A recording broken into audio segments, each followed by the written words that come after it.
안녕하세요. 오늘 저희와 함께 아주 특별한 말씀 속으로 깊이 들어가 볼 시간입니다. 성경의 한 구절, 갈라디아서 2장 20절을 함께 읽으며 시작하겠습니다. 제가 현대어 성경 KLB 버전으로 읽어 드릴게요. 내가 그리스도와 함께 십자가에 못 박혀 죽었으므로 이제는 내가 사는 것이 아니라 내 속에 그리스도께서 사시는 것입니다. 지금 나는 나를 사랑하시고 나를 위해 죽으신 하나님의 아들을 믿는 믿음으로 살고 있습니다. 네, 정말 마음을 울리는 강력한 고백이죠. 짧은 구절인데 그 안에는 우리 삶 전체를 뒤흔들 만한 그런 깊고 놀라운 진리가 담겨 있는 것 같아요. 오늘 저희는 이 갈라디아서 2장 20절의 의미를 하나하나 좀 세밀하게 살펴보고 이게 오늘을 살아가는 여러분 각자의 삶에 어떤 의미가 있는지, 어떻게 실제적인 변화를 가져올 수 있을지 좀 쉽고 또 가슴에 와닿도록 함께 이야기 나눠보려 합니다. 자, 그럼 이 놀라운 말씀 속으로 함께 떠나볼까요? 첫 구절부터 확 시선에 사로잡아요. 내가 그리스도와 함께 십자가에 못 박혔다. 이게 뭐 문자 그대로 우리가 어떤 물리적인 형벌을 받았다는 뜻은 분명 아니겠죠. 이 표현이 담고 있는 진짜 의미는 뭘까요? 맞습니다. 이게 신체적인 사건을 말하는 건 아니고요. 영적인 실제, 그러니까 신학적으로는 그리스도와의 연합, 영어로는 유니오큼 크리스토라고 부르는 아주 중요한 개념을 굉장히 강렬하게 표현한 거라고 볼 수 있습니다. 그리스도와의 연합이요? 네, 쉽게 비유하자면 그리스도와 내가 한 팀? 아니 그 이상으로 완전히 연결되었다는 그런 뜻이에요. 그분이 겪으신 일이 곧 나의 일이 되었다, 이런 거죠.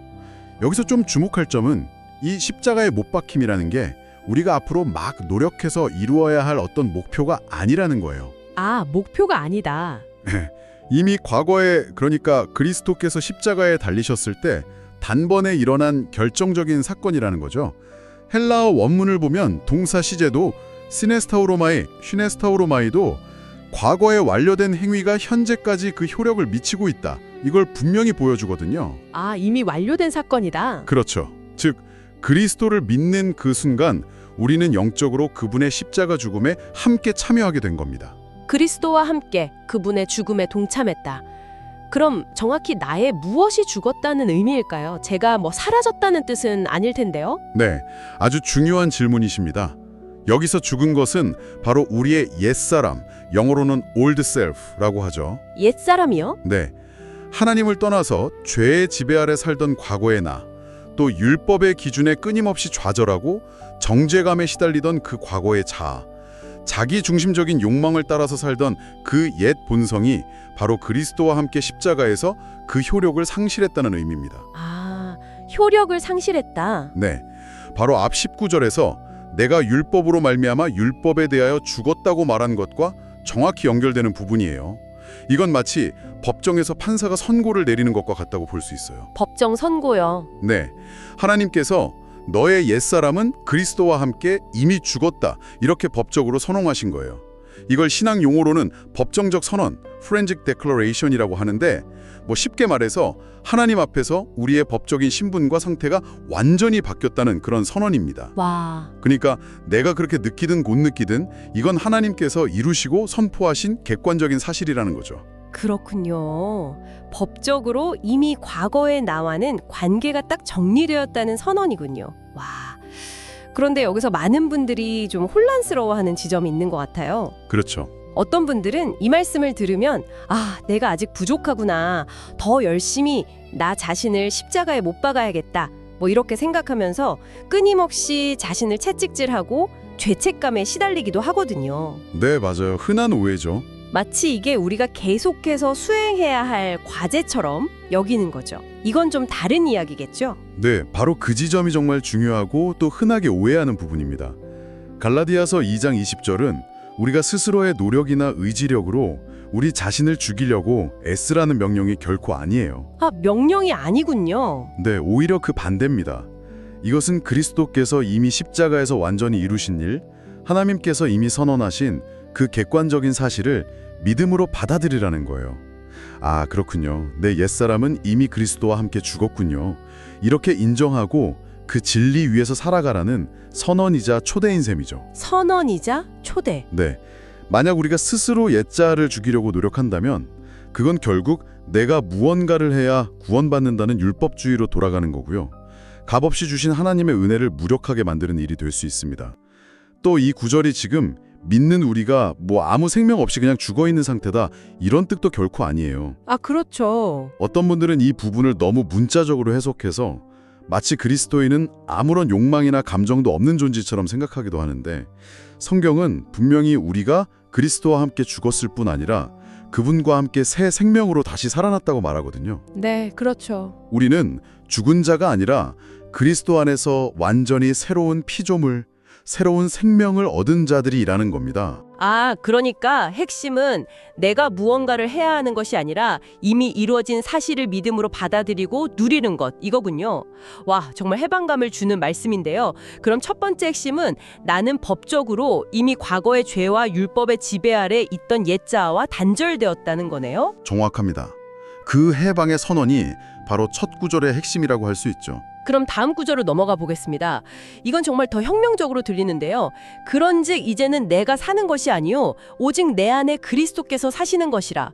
아니, 제가 지금 이렇게 숨쉬고 말하고 있는데 내가 사는 것이 아니라니요. 이게 도대체 어떻게 가능한 이야기일까요? 네, 문자 그대로만 보면 정말 이해하기 어려운 말이죠. 그렇죠. 이것은 우리 삶의 주인이 완전히 바뀌었다는, 삶의 근원적인 동력과 운영체제가 완전히 교체되었다는 극적인 선언입니다. 운영체제가 교체되었다. 네, 옛사람이 십자가에서 죽었기 때문에 이제 더 이상 죄와 자기중심적인 욕망, 세상적인 가치관, 다른 사람의 시선, 이런 거에 이끌려 살아가던 그 나는 내 삶의 주인이 아니라는 거예요. 아하. 대신 우리를 너무나 사랑하셔서 우리 안에 성령을 통해 거하기로 결정하신 바로 그 그리스도께서 이제 우리 삶의 새로운 주인이자 새로운 생명의 근원이 되시고 우리 삶을 이끌어가는 주체가 되신다는 놀라운 진리를 선포하는 것이죠.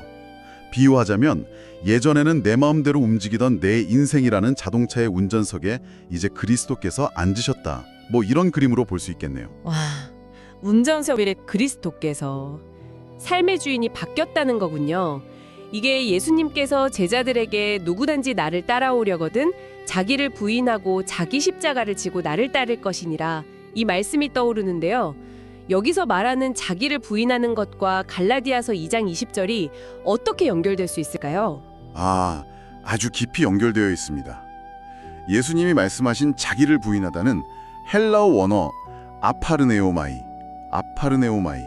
이게 단순히 내 좋아하는 것 좀 참아야지 이 정도의 소극적인 의미가 아니거든요. 아, 그런 게 아니군요. 네, 훨씬 더 강력하고 근본적인 의미를 담고 있어요. 그것은 자신의 모든 권리, 주장, 생각, 욕망, 심지어 자기 존재 자체에 대해서 아니요 라고 말하면서 철저히 거절하고 포기하는 것을 뜻합니다. 관계를 완전히 끊어버리는 것을 의미하기도 하고요. 와, 정말 강력한데요? 그렇죠. 그래서 갈라디아서 2장 20절에 이제는 내가 사는 것이 아니요 라는 이 고백은 바로 이 자기 부인의 가장 완전하고 궁극적인 표현이라고 할 수 있는 거죠. 즉 그리스도를 내 삶의 주인으로 모시고 그분을 따르기 위해서 과거의 내 멋대로 살고 싶어하는 그 옛 자아는 그리스도와 함께 십자가에서 이미 죽은 것으로 간주하고 더 이상 그 자아의 요구에 따라 살지 않겠다고 결단하는 것. 이게 바로 자기 부인과 연결되는 지점입니다. 그렇군요. 단순히 불편함을 감수하는 정도가 아니라 내 삶의 주권 자체를 내려놓는 것이군요. 그런데 이게 참 머리로는 이해가 가는데 실제 삶에서는 어떻게 나타날 수 있을까요? 내 안에 그리스도께서 사신다는 것이 구체적으로 어떤 변화를 가져오는 건가요? 이걸 믿으면 갑자기 천사처럼 완벽한 사람이 되는 건가요? 그렇게 된다면 얼마나 좋을까요? 근데 그렇지는 않습니다. 그렇죠. 내 안에 그리스도께서 사신다는 것이 우리가 갑자기 죄성 없는 완벽한 존재가 된다는 의미는 아니에요. 오히려 좀 그 반대에 가깝다고 할 수도 있습니다. 반대요? 네. 가장 큰 변화는 삶의 초점과 방향이 달라지는 거예요. 이전에는 끊임없이 나 자신에게 집중했잖아요. 나는 어떻게 보일까? 나는 무엇을 얻을까? 내 기분은 어떨까? 이런 생각들이 삶을 지배했다면 이제는 내 안에 사시는 그리스도께 조금씩 더 집중하게 되는 거죠. 초점이 바뀌는군요. 네. 그리스도라면 어떻게 하실까? 무엇이 하나님을 기쁘시게 할까? 이걸 더 생각하게 되는 거예요. 그러다 보면 자연스럽게 다른 사람들의 시선이나 평가, 남들의 이목이라고 하죠. 그런 것들로부터 좀 더 자유로워지고 하나님 앞에서 진실하게 살려는 마음이 커집니다. 또 다른 중요한 변화는 겸손이에요. 겸손이요? 네. 내 안에 그리스도께서 사신다는 진리를 정말 깨닫게 되면 역설적으로 내 힘만으로는 단 하루도 제대로 살 수 없다는 것을 아주 절실히 깨닫게 됩니다. 그래서 주님, 저는 여전히 죄인입니다. 오늘도 주님의 은혜와 능력이 필요합니다. 이런 솔직한 고백이 나오게 되는 거죠. 완벽해지는 게 아니라 매일 그리스도를 더욱 의지하게 되는 겁니다. 아, 오히려 더 의지하게 된다. 그렇죠. 그리고 그 결과 내 안에 계신 그리스도의 마음, 그러니까 다른 사람들을 향한 긍휼과 용서, 이해와 섬김의 모습들이 조금씩 나타나기 시작하는 거죠.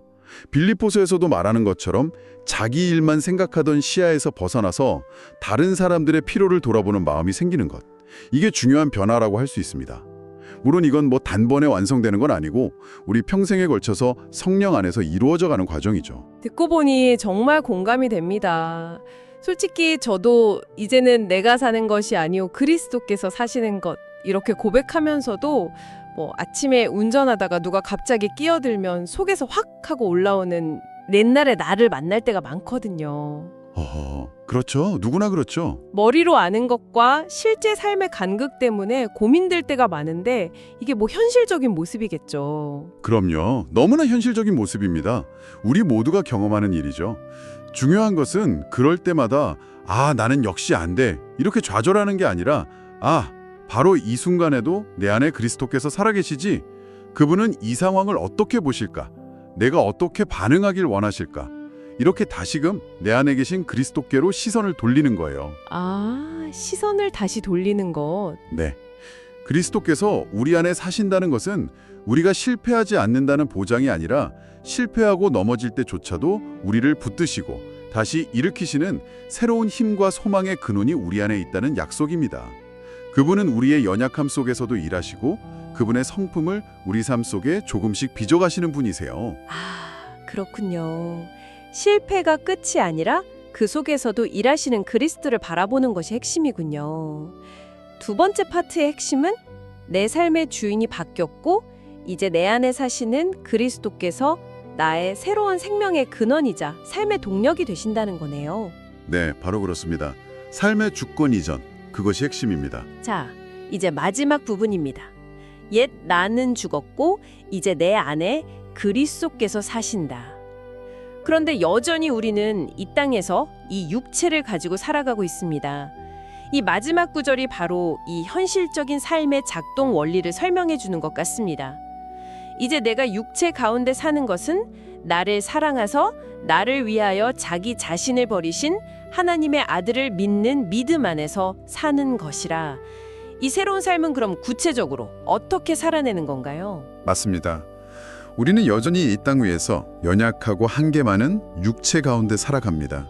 하지만 이전과는 완전히 다른 방식과 원리로 살아간다는 것입니다. 다른 방식과 원리요? 네, 그 새로운 삶의 작동 원리가 바로 믿음 안에서 헬라어 엔피스테 사는 것입니다.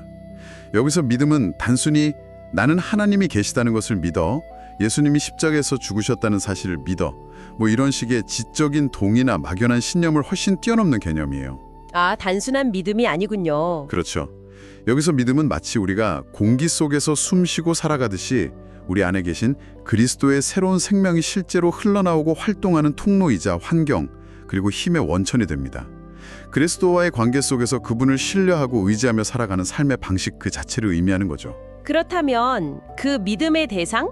우리가 신뢰하고 의지해야 할 분이 누구인지도 아주 구체적으로 밝혀주고 있네요. 네, 이 부분이 정말 감동적이고 중요합니다. 우리가 믿는 대상은 막연한 어떤 신이나 종교적 개념이 아니에요.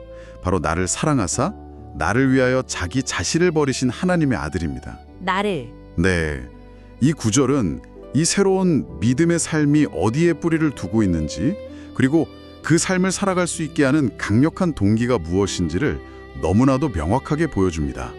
그것은 바로 십자가에서 드러난 그리스도의 지극히 개인적이고 나를 사랑하신 희생적인 자신을 버리신 사랑입니다. 개인적이고 희생적인 사랑? 네, 온 세상을 위한 사랑일 뿐이 아니라 바로 나 한 사람을 향한 하나님의 아들의 그 뜨겁고 구체적인 사랑과 희생에 대한 깊은 깨달음과 감격, 그리고 그것에 대한 흔들리지 않는 신뢰. 이게 바로 이 새로운 삶을 가능하게 하는 엔진이라는 것입니다. 아, 그분이 나를 이렇게까지 사랑하셨구나. 나를 위해 모든 것을 주셨구나라는 사실을 가슴 깊이 깨달을 때 우리는 비로소 그분을 믿고 의지하며 살아갈 진정한 힘을 얻게 되는 거죠. 아, 듣기만 해도 가슴이 뭉클해지네요. 바로 이 지정에서 이 믿음으로 사는 삶이 앞서 이야기했던 의롭게 됨, 즉 칭의, justification라는 중요한 교리와 직접적으로 연결된다는 생각이 드는데요. 네, 맞아요. 우리가 어떤 율법적인 행위나 노력을 통해서가 아니라 오직 예수 그리스도를 믿는 믿음을 통해 하나님 앞에서 의롭다고 인정받고 그분과 올바른 관계를 맺게 된다는 것 말입니다. 이게 어떻게 연결되는 건가요? 정확하게 보셨습니다. 갈라디아서 전체를 관통하는 핵심 주제가 바로 칭의죠. 특히 바로 앞 구절인 갈라디아서 2장 16절에서 바울 사도는 사람이 의롭게 되는 것은 율법의 행위로는 절대 불가능하고 오직 예수 그리스도를 믿음으로만 가능하다고 무려 3번이나 반복해서 강조합니다. 3번이나요? 네, 그리고 오늘 우리가 깊이 살펴본 20절은 바로 그 믿음으로 의롭게 된 사람의 삶이 어떠해야 하는지, 그 칭의의 필연적인 결과가 무엇인지를 생생하게 보여주는 구절이라고 할 수 있습니다. 내가 그리스도와 함께 십자가에서 죽었기 때문에 이제는 완전히 다른 원리로, 즉 내 안에 사시는 그리스도께서 주시는 새로운 생명과 능력으로 그분을 향한 믿음으로 살아가는 새로운 삶이 시작되었다는 것입니다. 이 의롭게 됨 칭의는 우리의 어떤 자격이나 공로 때문이 아니라 전적으로 하나님께서 거저 주시는 선물, 은혜이며 하나님께서 그리스도의 완전한 의로움을 마치 우리의 옷처럼 입혀주시는 법적인 선언이고, 이것은 오직 믿음으로만 받을 수 있습니다. 네. 그리고 갈라디아서 2장 20절은 바로 이 놀라운 선물을 받은 사람, 즉 의롭다 칭함받은 사람의 삶의 고백이자 살아가는 방식인 것이죠. 그렇군요. 행위가 아니라 믿음으로 의롭다함을 받고 그 결과로 이제는 내 힘이 아니라 내 안에 사시는 그리스도를 믿는 믿음으로 살아간다. 아, 그러면 3번째 핵심은 나의 새로운 삶은 십자가의 사랑에 뿌리 내린 믿음으로 작동하며 이것이 바로 의롭다 칭함받은 자의 삶의 방식이다 라고 정리할 수 있겠네요. 네, 완벽한 요약입니다. 자, 오늘 우리는 갈라디아서 2장 20절이라는 단 한 구절을 가지고 정말 깊은 이야기를 나누었습니다. 옛 자아의 죽음과 그리스도와의 연합, 내 안에 사시는 그리스도, 그리고 믿음으로 사는 새로운 삶의 원리까지. 이 모든 것이 오늘 이 말씀을 듣고 계신 청취자 여러분 각자에게는 어떤 의미로 다가오시나요? 이 구절은 단순히 머리로만 이해하고 외워야 할 어떤 교리나 신학적 개념이 아닙니다. 이것은 하나님께서 바로 여러분에게 선포하시는 놀라운 진리, 여러분에게 이미 일어났고 지금도 여전히 유효한 새로운 현실에 대한 강력한 선언입니다. 맞습니다. 이것은 여러분이 과거의 죄와 실패, 율법의 속박으로부터 완전히 자유롭게 되었다는 해방의 선언입니다. 여러분의 진짜 정체성은 더 이상 여러분의 연약함이나 환경에 좌우되는 것이 아니라 바로 여러분 안에 살아내신 그리스도께 깊이 뿌리내리고 있다는 흔들리지 않는 진실에 대한 선언이고요. 네. 그리고 이제 여러분은 두려움이나 의무감 때문이 아니라 여러분을 위해 모든 것을 내어주신 그분의 변함없는 사랑에 대한 깊은 신뢰와 감사함 속에서 믿음으로 살아가는 완전히 새로운 삶의 방식을 선물로 받았다는 선언입니다.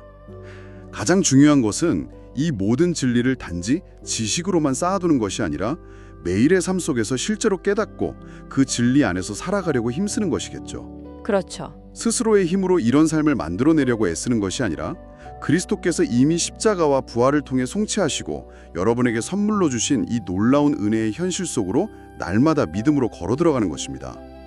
여러분의 생명의 진정한 근원은 더 이상 여러분 자신이 아니라 바로 여러분 안에 여러분과 함께 여러분을 위해 살아계신 그리스도이심을 매 순간 기억하고 의지하는 것이 중요합니다. 질문을 던져드리고 싶습니다.